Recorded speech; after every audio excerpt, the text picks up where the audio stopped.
آخرت کی تکلیف۔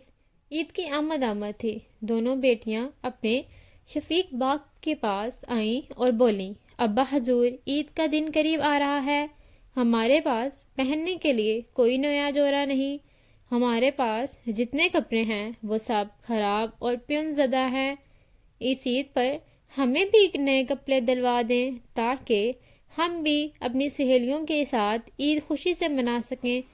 باپ نے بیٹیوں کی بات سنی، ایک لمحے کے لیے سر جھکا لیا۔ چاروں طرف خاموشی پھیل گئی تھی۔ مہربان باپ دیر تک سر جھکائے کچھ سوچتا رہا، پھر اپنی بیٹیوں سے مخاطب ہوا، میرے بچوں، جو کپڑے تم نے پہن رکھے ہیں انہیں دھو لو اور عید کے روز یہی کپڑے پہن لینا۔ نہیں بابا جان، ہمیں نئے کپڑے بنوا کر دیں، عید پر سب نئے کپڑے پہنتے ہیں۔ دونوں بیٹیوں کا اصرار بڑھ گیا تھا۔ وہ باپ جس نے کبھی اپنی پیاری اولاد کی کوئی بات رد نہ کی تھی، شفقت بھرے لہجے میں بولا، میری شہزادیوں، عید کا دن اللہ کی عبادت کرنے اور اس کی دی گئی نعمتوں کا شکر بجا لانے کا دن ہے۔ اس دن نئے کپڑے پہننا فرض تو نہیں، لیکن بیٹیاں تھیں کہ ضد کیے جا رہی تھیں۔ جب دونوں کی ضد اور اصرار حد سے بڑھ گیا، باپ نے کوئی جواب نہ دیا تو بیٹیوں کی آنکھوں میں آنسو آ گئے۔ بیٹیاں روتے ہوئے باپ سے لپٹ گئیں۔ باپ تو پھر باپ تھا، آخر کہاں تک برداشت کرتا۔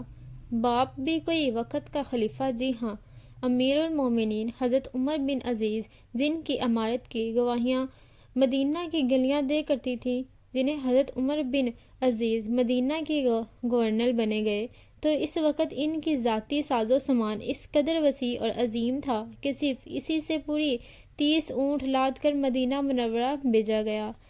جسم اس قدر تر و تازہ تھا، اعزاز بند پیٹ کے پٹوں میں غائب ہو جاتا تھا۔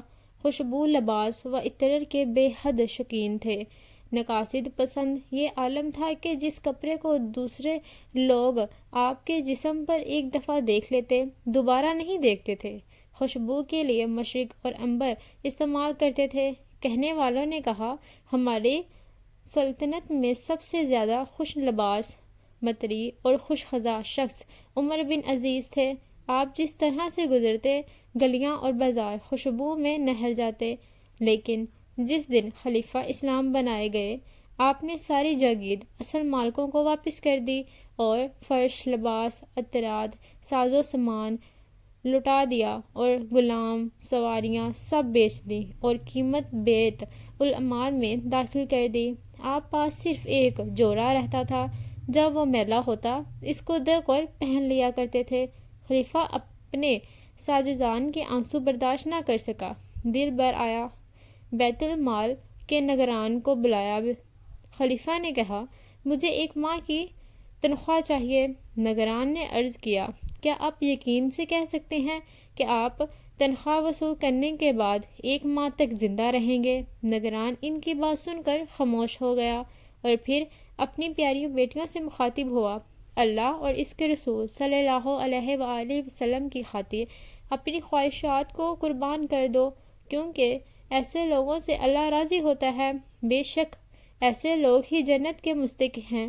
اسی طرح یہ بات ختم ہو گئی اور آپ ریاست کے اموار دیکھنے چلے گئے۔ حکومتی معاملات سے فارغ ہو کر واپس تشریف لائے، دیکھا کہ آپ کی دونوں شہزادیوں نے منہ پر سختی سے ہاتھ جما رکھے ہیں۔ آپ کے پوچھنے پر معلوم ہوا کہ آج گھر میں کھانے کے لیے کچھ نہ تھا، اسی لیے دونوں نے کچے پیاز کھا کر اپنی پیاس مٹائی ہے۔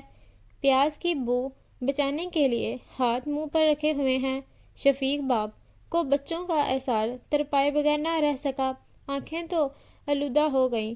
فرمایا، میں خلیفہ وقت ہوں، میرے لیے یہ کام مشکل نہیں کہ تمہارے دسترخوان لذیذ کھانوں سے بھر دوں، مگر کیا تم پسند کرو گی کہ اس دنیا نعمت کے بدلے تمہارا باپ دوزخ میں ڈال دیا جائے؟